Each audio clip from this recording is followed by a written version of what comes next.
Bonjour chers élèves, alors aujourd'hui on reprend notre apprentissage par rapport aux cercles, circonférences, aires, arcs et secteurs et on passe à notre deuxième partie, c'est-à-dire qu'on va aller voir la méthode pour calculer les arcs et les secteurs.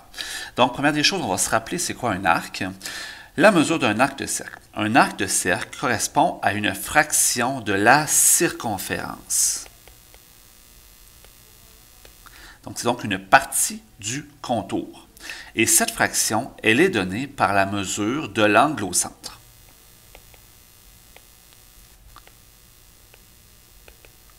Donc, on se rappellera, primaire, secondaire 1, lorsque tu as appris, par exemple, à scinder un cercle et à le séparer en fractions, en parties de cercle, tu le séparais toujours en passant par le centre. Donc, c'est un angle au centre qui va me donner la mesure de mon arc de cercle.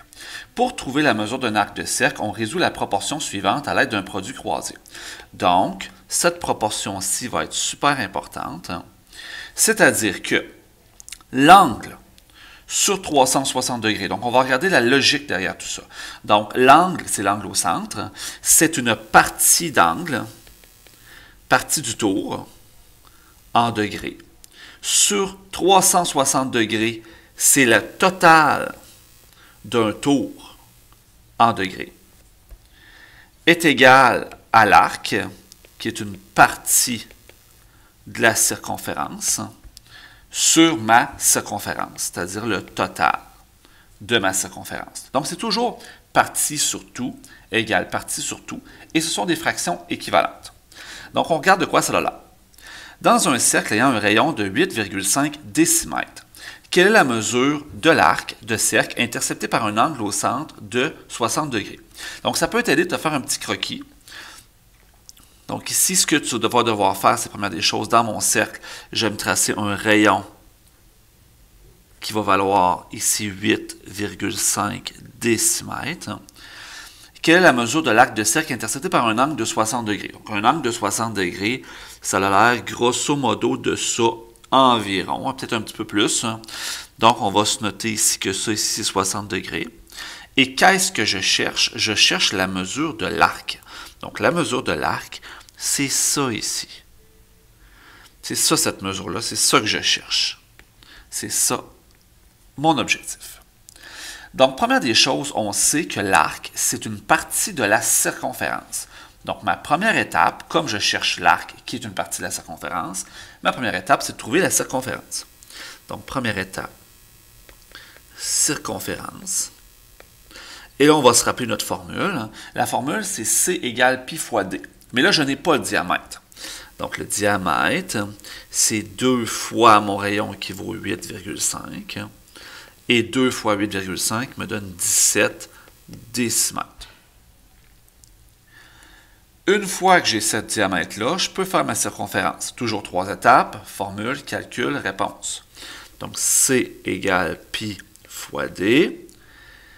C égale pi fois 17. Et on fait le calcul. Là, en passant, si toi, tu préfères utiliser la formule 2pi rayon, donc 2 pi r, c'est possible de le faire aussi. Je te rappelle que moi, j'utilise toujours pi fois d. Donc, pi fois 17, qui me donne 53, si j'arrondis bien, le virgule 41. Donc, 53,41 décimètres. On peut mettre le à peu près égal pour être précis. Une fois que j'ai ça, bien là j'ai ma circonférence, je peux trouver la mesure de mon arc. Donc, deuxième étape, la mesure de l'arc. Et là, formule, l'angle sur 360 degrés égale à l'arc sur la circonférence. J'écris des mesures que je connais. Je sais que j'ai un angle de 60 degrés sur 360 degrés est égal à mon arc. Je peux laisser arc, moi ici je vais mettre x, sur ma circonférence, qui vaut 53,41. Et ça devient un produit croisé. Donc je te rappelle que dans un produit croisé, le produit des extrêmes est égal au produit des moyens. Donc ici je vais continuer en disant que 360x est égal à 60 fois 53,41 et je divise par 360 ce qui va me donner ma valeur de x. On va faire le calcul ensemble. Donc, c'était 60 fois 53,41 divisé par 360. Ce qui me donne 8,90. Donc, 8,90 décimètres. Et c'est du environ. Donc, environ 8,90 décimètres. Là, il y en a qui vont me dire, moi, ce que j'ai fait, c'est que je me suis rendu compte, et on va zoomer un peu, que 60 360e, c'est la fraction 1 sixième. Et vous avez tout à fait raison. Donc, mon arc, il mesure les 1 sixième de ma circonférence. Et tu as raison, c'est une bonne façon de le faire. Tu peux aussi tout simplement réduire ta fraction ici avant de commencer, ce qui va donner des indications et des nombres qui vont être beaucoup plus petits. Donc, c'est une option que je n'oblige pas à faire, mais que tu peux utiliser. Maintenant, on va voir la mesure de l'aire d'un secteur. Donc là, on a vu que la mesure d'un arc, c'est une partie de la circonférence. Eh bien, l'aire d'un secteur, c'est une partie de l'aire du disque. Donc, un secteur correspond à une fraction de l'aire du disque. Cette fraction est aussi donnée par la mesure de l'angle au centre. Donc, si on avait à comparer l'arc, par exemple, sur une pointe de pizza, donc l'arc, ce serait comme la croûte, et le secteur, ben, ce serait la pointe au complet dont on calculerait l'aire. Et tout ça, c'est relié à mon angle au centre. Donc, vous allez voir que la formule ressemble beaucoup à la formule précédente. Donc, on résout la proportion suivante pour trouver l'aire d'un secteur. Et là, vous allez voir des nouveautés. Et ces nouveautés-là, c'est AS et AD.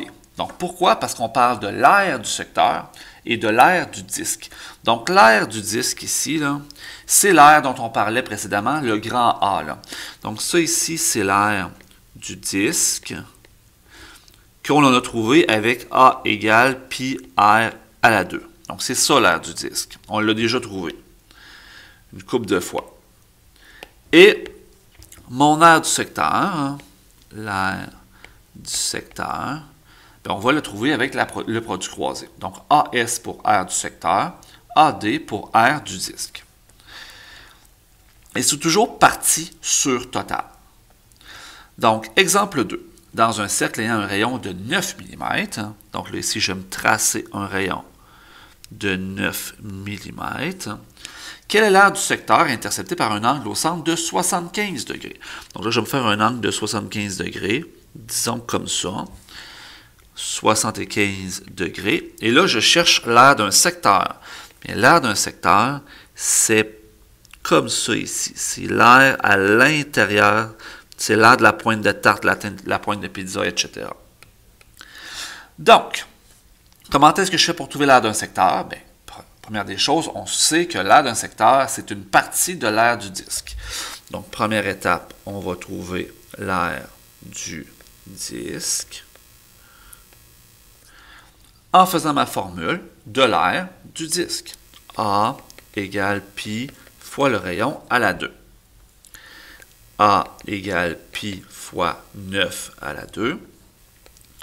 A égale, et l'empythone, pi fois 9 à la 2, ou bien pi fois 81, ce qui me donne 254,47. Donc, environ égal à 254,47. Ce sont des millimètres carrés. Une fois que j'ai l'aire de mon disque, donc j'ai le total. Et là, tu peux te mettre un petit AD pour aire du disque si tu préfères. Et là, on va faire ma deuxième partie, ce qui est à dire l'aire du secteur. Donc, si je fais l'aire du secteur, c'est l'angle sur 360, la partie sur le total, égale l'aire du secteur, qui est la partie, sur l'aire du disque, le total. Mon angle, je le connais, 75 sur 360, égale, l'aire du secteur m'est inconnue, Je peux laisser AS, ce qui est quand même une abréviation potable. Tu peux mettre X aussi, sur l'aire du disque qui vaut 254,47. Je fais le produit des extrêmes égale le produit des moyens. Ce qui va me faire, ici j'ai fait l'inverse, j'ai fait le produit des moyens égale le produit des extrêmes, ce qui n'est pas grave. 360 fois l'aire du secteur égale 75 fois 254,47. Je dois diviser par 360 de chaque côté, ce qui va me donner que l'aire du secteur sera égal à 75 fois 254,47 divisé par 360. Donc 53,01. 53,01 mm², car c'est une aire. Autre méthode, certains vont se rendre compte que 75 360e, c'est la fraction, si je le mets en fractionnaire, 5/24e. Donc, tu peux trouver les 5/24e de 254,47 et ça va aussi te donner l'aire du secteur. Si tu utilises ta calculatrice pour faire réduire la fraction aussi, ça peut être une bonne idée parce que tu vas avoir de moins gros nombres pour faire tes calculs. C'est ce qui va terminer nos notes de cours pour aujourd'hui. On reviendra sur d'autres exemples où on va par exemple rechercher au prochain cours la mesure de l'angle ou la mesure du disque à partir de l'aire du secteur. Mais pour l'instant, on applique, on s'approprie des formules et on s'assure de bien comprendre la différence entre la mesure d'un arc ainsi que la mesure de l'aire d'un secteur.